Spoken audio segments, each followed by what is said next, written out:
ভবে মানো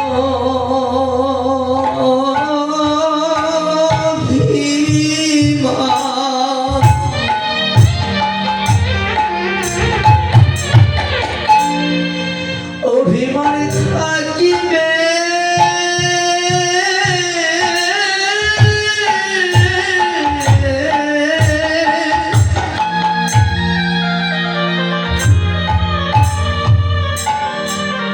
উড়ে থাকিবে না রে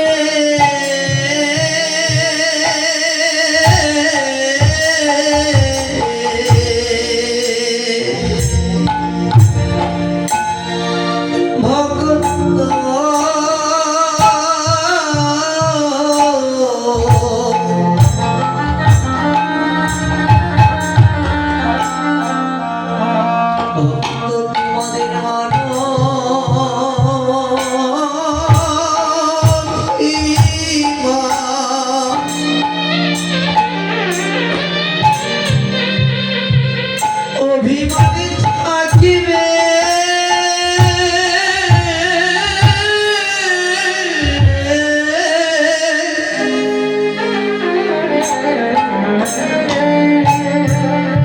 উড়ে থাকিবে না রে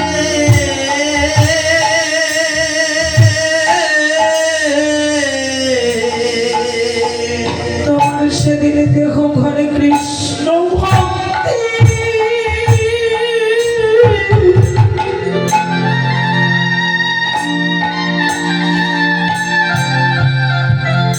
ওরে উদয় উদয় হবে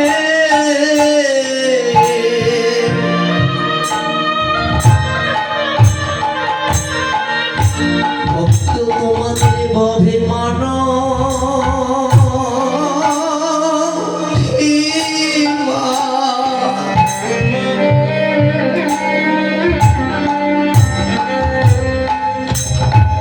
অভিমান থাকিবে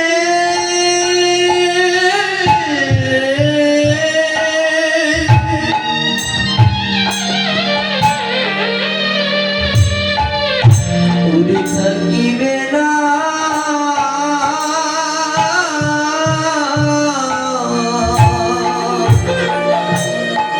সেদিন তোমার দেখো ঘরে কৃষ্ণ ভক্তি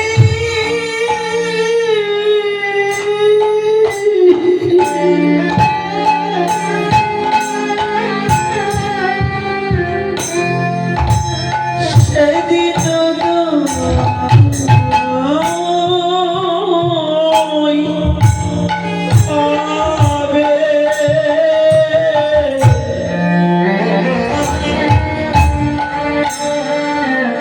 সেদিন বৈষ্ণব চরণে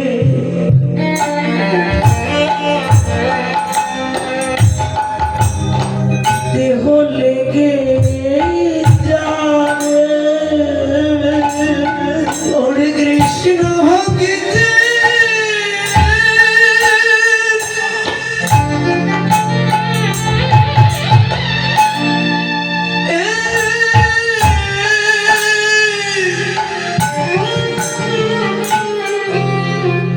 ওরে উদয় হবে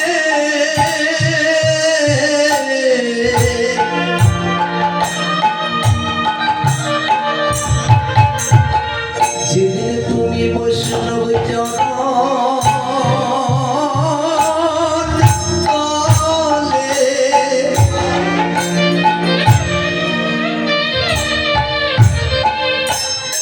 মনের আছে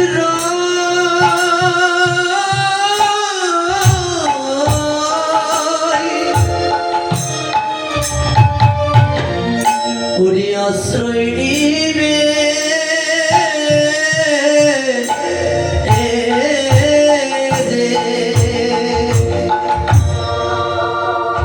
বৈভব নাস্তি বিষ্ণু জান্নাতি বৈষ্ণব যিনি ব্রহ্মের স্বরূপ জানে তিনি তো বৈষ্ণব।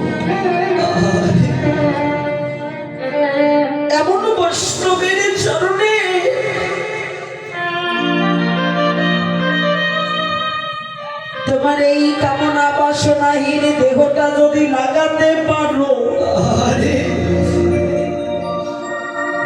পরশনে পরশনে যেমন লোহা সোনা হয়, বৈষ্ণবের চরণ পরশতনে তোমার সকল মানবিমান দূরীভূত হয়ে কৃষ্ণ প্রেম ভক্তির উদয় হবে। যেদিন দেহ করে তোমার কৃষ্ণ ভক্তির উদয় হবে, সেদিন তোমার মতো ভক্তের সঙ্গ পাওয়ার জন্য গোলকে ছেড়ে প্রভু আমার বর্তমানে ছুটে আসে।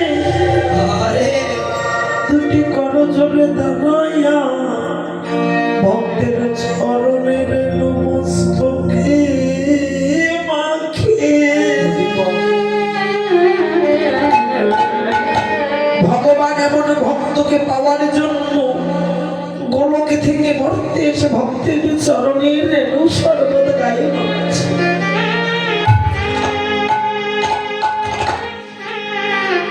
তাহলে ব্রহ্মের স্বরূপ যিনি জানে তিনি বৈষ্ণব।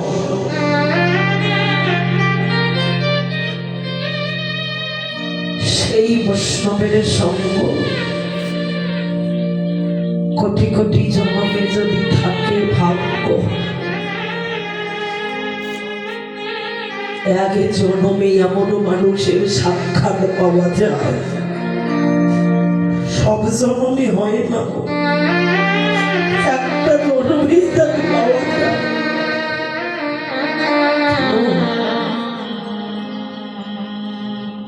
রূপ গোস্বামী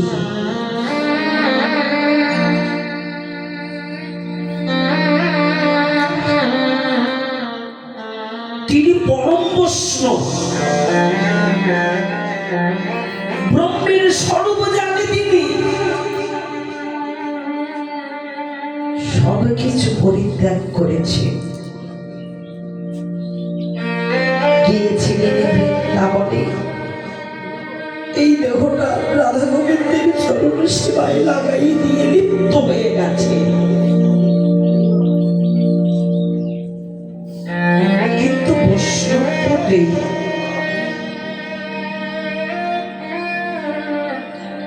কিন্তু তার মনের মধ্যে এখনো হিংসা নিন্দা দূরীভূত হলো না।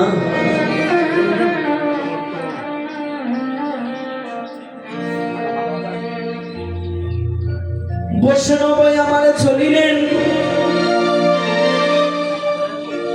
বৃন্দাবনে, নিত্য নিত্য প্রভুর চরণে সেবায় মগ্ন। এমন সময় মীরাবাই বৃন্দাবনে গিয়েছে। যে ছোট্ট মীরা শিশুকাল থেকে প্রভুকে সপতি রূপে জেনে গেছে, সেই ছোট্ট মীরা যার জীবনে গোবিন্দ ব্যতীত আর কোন দ্বিতীয় মানুষের স্থান ছিল না। কিন্তু কথাই বলে ভগবান নয় ভক্ত নাকি বড় হয়। মীরা গদগদ শোনে রূপ গোস্বামীর চরণের ধুলা গায়ে মাখিবার জন্য এলেন বৃন্দাবনে। শাস্ত্রে যে প্রমাণ করেছে ভগবানের যে ভক্তের ধুলা বড় হয়, তাহলে মীরা ভাবছে বৈষ্ণবের যদি ধুলা একবারে গায়ে মাখতে পারে, আমার জনকটা ধন্য। কিন্তু এত বড় বৈষ্ণব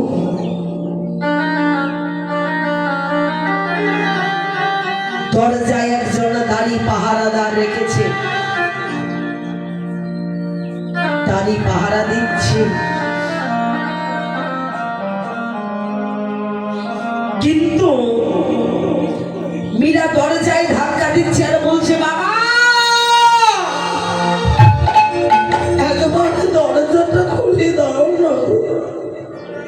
ও বাবা, দরজাটা খুলে দেবে। রূপ গোস্বামী